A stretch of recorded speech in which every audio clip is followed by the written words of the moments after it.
حدیث نمبر 963 963 عن عقبة بن عامر قلت یا رسول اللہ من نجات.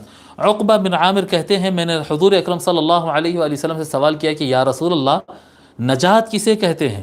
جی نجات کسے کہتے ہیں؟ قال امسک علیک لسانک. حضور صلی اللہ علیہ وآلہ وسلم نے فرمایا اپنی زبان کو کنٹرول کرو. امسک کو پکڑنے کو کہتے ہیں.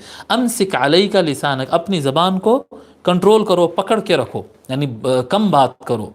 ولیسعک بیتک، اور اپنے آپ کا گھر آپ کے لیے کافی ہو، غیر ضروری ادھر جانا ادھر جانا نہیں، آپ کا گھر آپ کے لیے کافی ہو.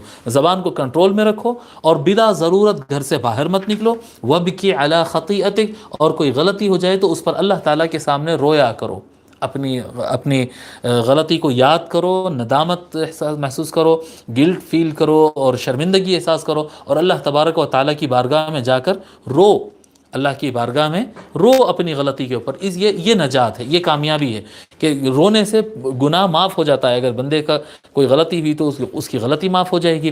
وہ بنا ضرورت گھر سے باہر نہیں نکلے گا. جی بنا ضرورت گھر سے باہر نہیں نکلے. کتنا سکون ہو جائے گا اگر تصور کرو کہ لوگ اگر بنا ضرورت گھر سے باہر نکلنا اگر چھوڑ دیں گے، اللہ اکبر، پوری دنیا کے اندر سکون ہو جائیں گا. جی اتنا پریشان کریں. غیر ضروری پھرنے والوں کی تعداد زیادہ ہے، غیر ضروری پھرنے والوں کی، کام سے لوگ کم نکلتے ہیں اور غیر ضروری زیادہ نکلتے ہیں. اور اپنی زبان کو کنٹرول میں رکھنا. یہ تین چیزوں پر جو عمل کر لے گا وہ نجات کے راستے پر چل پڑا ہے، سمجھیے آپ، نجات اسے حاصل ہو جائے گی.